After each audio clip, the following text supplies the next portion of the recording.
Hola, ¿cómo están? Mi nombre es Flavio. Estamos hablando de una serie de videos relacionados con las profecías del Mesías. Estamos estudiando la profecía de Daniel capítulo 9, versículo 24 al 27. Ya hemos establecido que esa profecía tiene que ver con un Mesías. La palabra Mesías significa ungido, como ya lo vimos, y la palabra príncipe que se aplica a este Mesías, que se dice que es un Mesías príncipe, tiene que ver con un gobernador, con alguien que es líder, que tiene cierta autoridad. Y también hemos establecido que esta profecía entonces habla de que desde cierto punto de partida hasta cierto punto de la historia, este Mesías príncipe tenía que morir, se le iba a quitar la vida, más no por sí. Hemos establecido entonces que ese punto de partida tiene que ver con la orden para edificar y restaurar a Jerusalén, que fue dada en Nehemías capítulo 2, en la Biblia también aparece eso, está registrado, y que según la historia eso corresponde al año 445 a.C. Y contando desde el año 445 a.C., tenemos que contar un periodo que está dividido en semanas, ya que corresponde en este caso a 7 semanas más 62 semanas, y que al final de ese periodo se le va a quitar la vida al Mesías, más no por sí. 7 semanas más 62 semanas forman 69 semanas. Entonces, desde el año 445 a.C. hasta 69 semanas después, tenía que morir el Mesías. Ahora, si nosotros lo vemos como semanas de días y vamos a buscar la historia a ver qué registro hay de algún Mesías que haya muerto en esa época, algún ungido príncipe que se le haya quitado la vida, no tenemos ningún registro histórico, por lo menos que sepamos. Pero también hemos visto en Levítico 25:8 que es posible que una semana sea un periodo no de días, sino de años. Y también hemos visto que en términos de profecía, según Ezequiel 4, un día podía estar simbolizando un año. Es posible que estas semanas que se hablan en Daniel 9 no sean de días, sino de años. Vamos a barajar esa posibilidad. Entonces, si yo empezara a contar desde el año 445 a.C., donde fue la orden para restaurar y edificar a Jerusalén, si yo contara 69 semanas de años, hasta lo que se supone que es la fecha de la muerte del Mesías príncipe, tendría que darme un año específico en la historia. 69 semanas de años corresponde a 483 años.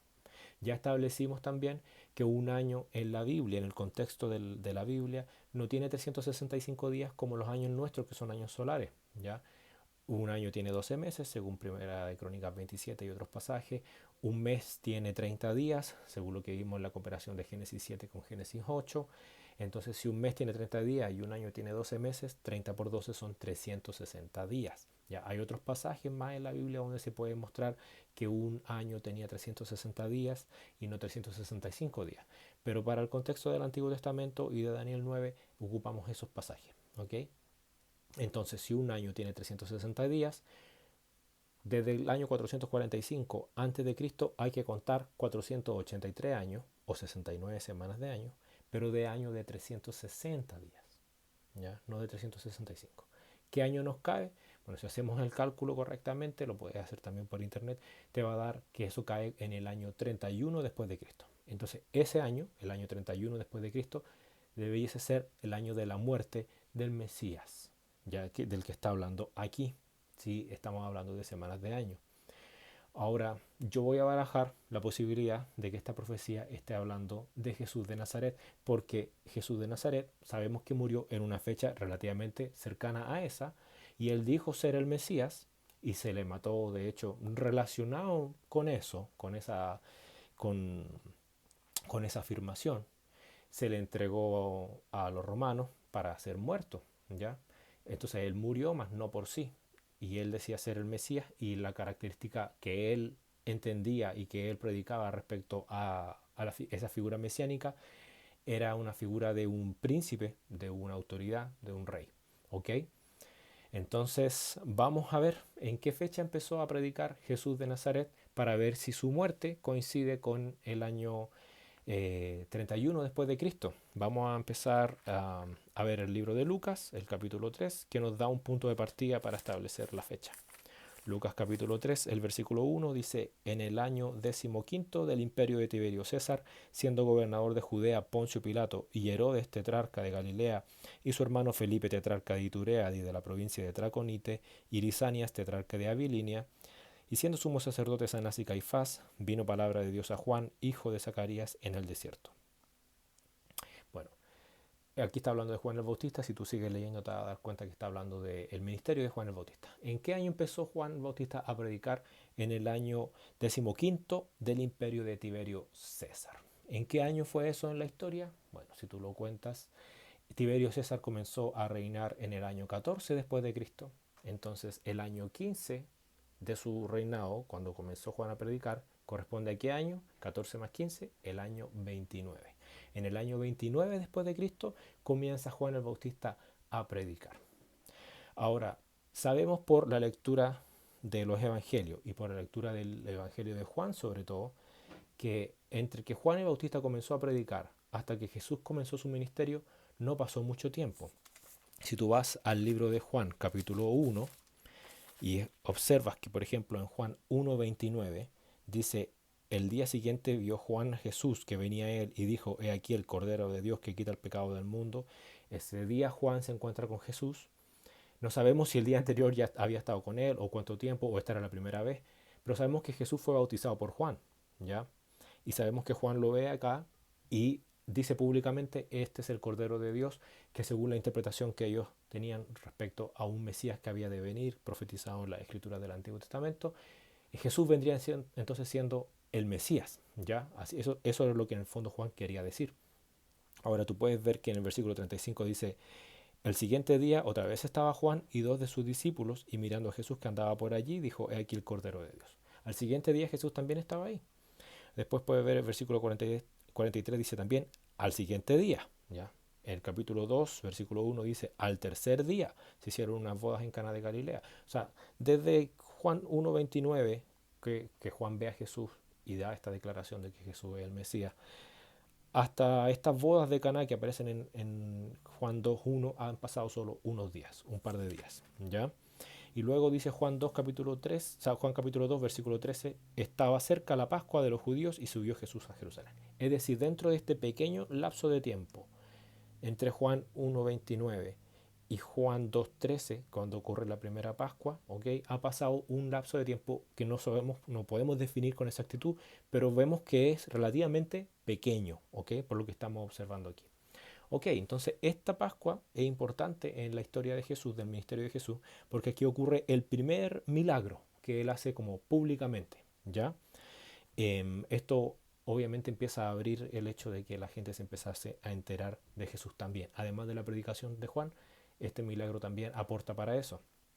¿Cuánto tiempo duró el ministerio de Jesús? Sabemos entonces que no mucho tiempo después de que Juan estaba predicando, Jesús aparece.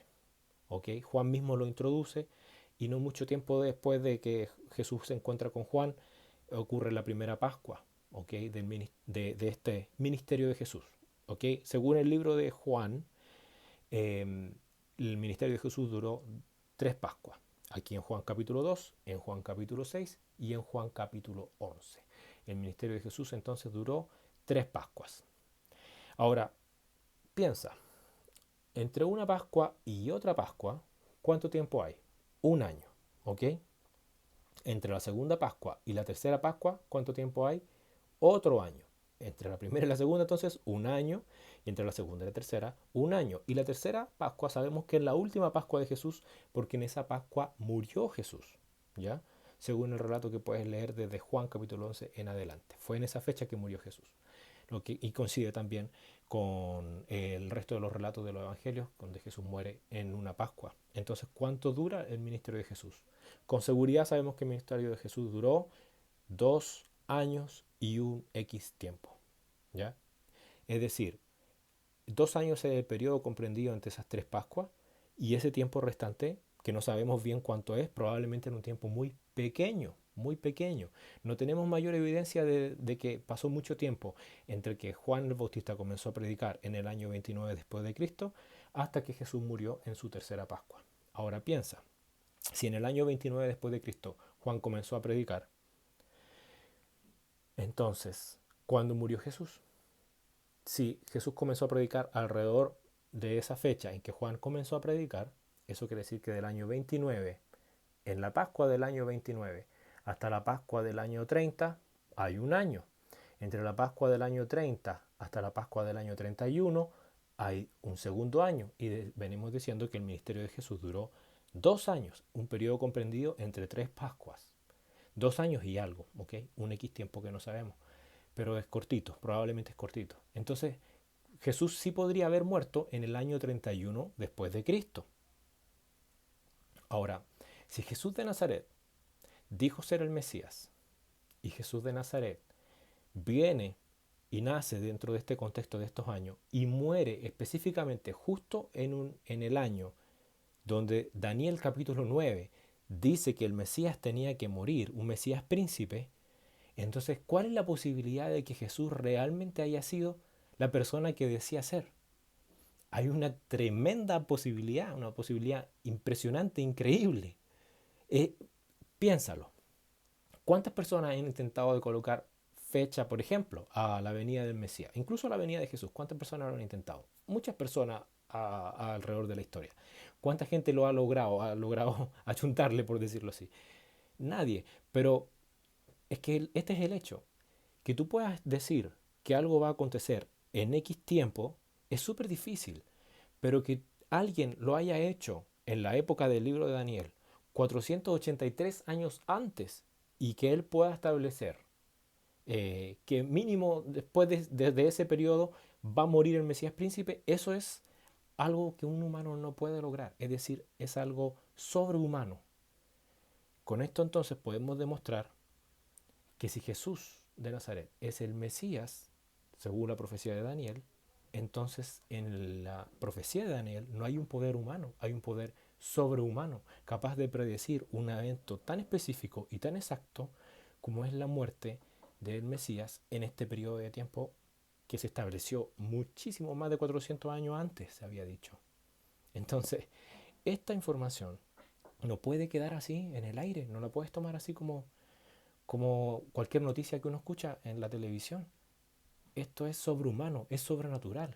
Vale la pena sentarse y escudriñarlo para entenderlo. No es cualquier cosa. Ahora, yo puedo demostrarte con el resto de la escritura que efectivamente Jesús de Nazaret es el Mesías príncipe del cual habló Daniel capítulo 9. Observa, no solo en este video, sino míralo los demás que van a venir a futuro si Dios lo permite.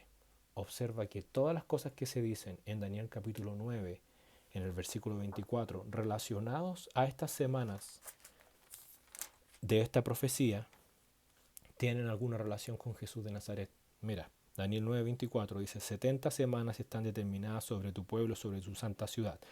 Sabemos que Jesús entonces, o el Mesías, murió al final de la semana 69, ¿ya? Esa muerte del Mesías alguna relación tenía con lo que está diciendo aquí. Fíjate, 70 semanas están determinadas sobre tu pueblo, sobre tu santa ciudad, para terminar la prevaricación. Prevaricación significa pecado. Poner fin al pecado, entonces vendría siendo como lo mismo. Expiar la iniquidad, la expiación de la iniquidad. Mira, iniquidad también es pecado, maldad. Para para traer la justicia perdurable. La justicia es lo contrario al pecado. Y sellar la visión y la profecía y ungir al santo de los santos. Mira, si tú observas la doctrina cristiana, la doctrina que tenían los cristianos en ese tiempo, que la tenemos registrado aquí en el Nuevo Testamento, los cristianos creían que Jesús de Nazaret había muerto exactamente por esas cosas, para terminar con el pecado. Dice 1 de Pedro capítulo 4, que el que murió en la carne murió para terminar con el pecado, que es lo mismo que eh, que terminar la prevaricación, poner fin al pecado, es lo mismo. Y dice expiar la iniquidad. Ellos creían que Jesús de Nazaret había muerto justamente para eso, para expiar la iniquidad del pueblo, como una expiación. Eso es algo que tiene relación con las palabras escritas en la ley de Moisés en el Antiguo Testamento. Todo el Antiguo Testamento estaba relacionado a este suceso que estamos viendo aquí. Si Jesús es el Mesías, entonces los cristianos tenían la razón. Los cristianos que en el primer siglo tenían la razón. Sin tener toda la tecnología que nosotros tenemos y todo el conocimiento que hoy en día tenemos, ellos lograron entender que Jesús de Nazaret era esta persona de quien había profetizado Daniel todo ese tiempo atrás y que había muerto en el momento exacto. Cuando el tiempo se cumplió, Jesús vino y murió. Cuando era el tiempo preciso. Y lo hizo justamente para expiar la iniquidad, para poner fin al pecado. Entonces, y para traer la justicia perdurable. Ahora, ¿qué es lo que significa eso? Mira, lo voy a explicar en otro video, pero básicamente lo que te quiero decir ahora es que esta información me cambió la vida. Cuando yo entendí esto, daba saltos de alegría y hasta ahora todavía me dan ganas de hacerlo. Entonces yo te invito a que ojalá produzca el mismo efecto en ti. Piénsalo, piénsalo y mastícalo y considéralo que Jesús es el Mesías, Jesús es el Mesías y vino para terminar con el pecado y para traer justicia a tu vida. Gracias por escucharme.